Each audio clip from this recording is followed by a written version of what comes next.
Hello বন্ধুরা, good morning. আজকে তো দোল খুব ভালো করেই জানো, আর আজকের দিনেও বাড়ি নেই, সকাল সকাল কাজে বেরিয়ে গিয়েছে। তো আজকে কাজেরও খুব একটা চাপ নেই, রান্নাবান্নারও চাপ নেই, তো বেলা করেই উঠেছি। তো এই দেখো ঘর পুরো অগোছালো হয়ে আছে, ঘরটা সব গোছাতে হবে। তো চলো ঘরটরগুলো গুছিয়ে নিয়ে তারপরে আসছি তোমাদের সাথে।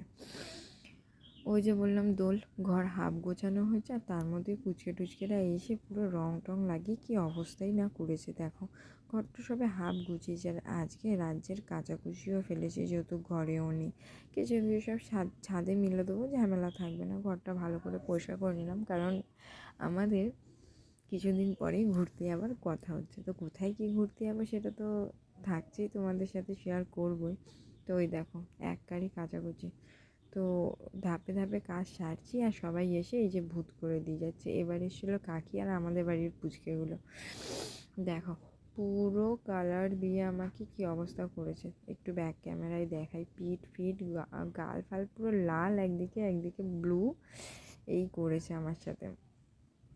তারপরে আবার দেখো কিছুক্ষণ কাজ সারার পর আমার আবার কি হাল হয়। আর এদিকে ঘরটা সবই মোটামুটি গোছানো কমপ্লিট, খালি জামা কাপড়গুলো ভিজিয়ে রেখেছি, এবার কাচতে যাবো। দেখো এবার পুরো লাল হয়ে এসেছি আমি, মানে মোটে আমায় সুস্থভাবে কাজ কমপ্লিট করতে দিচ্ছে না, তার মধ্যেই ভূত বানিয়ে দিচ্ছে।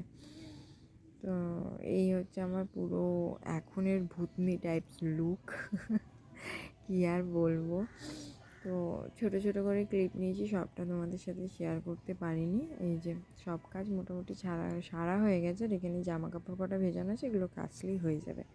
তো কেচে ধুয়ে স্নান করে একবারে তোমাদের সাথে দেখা করছি, চলো।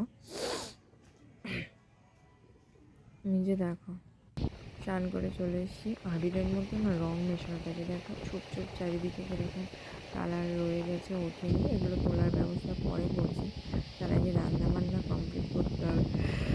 সাধ্য হয়ে গেছে, এখন ভাতের চালটা ধুয়ে ভিজিয়ে রেখেছি, আর এদিকে ডিম নিয়ে এসে রেখেছি। ডিমের ঝোল আর ভাত করবো। এই যে চাল এখানে ভেজানো রয়েছে, আর ওইখানে ডিম রাখা রয়েছে, ওই যে দেখতেই পাচ্ছ। এবার বসবো আনাজ কাটতে। তো রান্নাটা কমপ্লিট করে নিয়ে চলো। এখন হয়ে গেছে সন্ধে, রান্নাবান্না করে একটু শুয়ে পড়েছিলাম খেয়ে দিয়ে নিয়ে। আর এত অতিরিক্ত গরম পড়েছে, তখন একবার স্নান করেছি, এখন আবার স্নান করেছি। দেখো নাইটি থেকে জল পড়ছে। সবে সবে স্নান করে দিদি ভাইয়ের বাড়ি ঠাকুরটাকে একটু দিয়ে এসে এবার আমাদের ঘরে দেবো। তো চলো কী রান্না করেছি দেখাই তোমাদেরকে। রান্নার সময়টা তো আর নিতে পারিনি। এখানে রয়েছে ডিমের ঝোল, ওই দিদি ভাইদের আর আমাদের একবারে করেছি।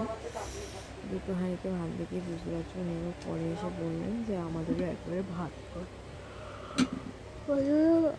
একটা হাঁড়িতে ওদের ভাত করেছি, আর একটা হাঁড়িতে আমাদের ভাত বলছি। হ্যাঁ, শরীরটা ঝরঝর হয়ে যেত। এরপরে ভিডিওটা কমপ্লিট করা হয়নি, রান্নার কাজ থেকে চলে এসেছিলো দিদিভাইদের ছাদে বসে একটু আড্ডা মেরে আবার রাত্রে এসে গাটা ধুয়ে শুয়ে পড়েছি। আর এত গরম পড়েছে যে গামলির মধ্যে বোতলগুলোকে ডুবিয়ে রেখেছে, নাহলে জল খাওয়া যাচ্ছে না গরমের মধ্যে। তো চলো টাটা, আজকের মতো এই পর্যন্তই। ভালো থেকো সকলে।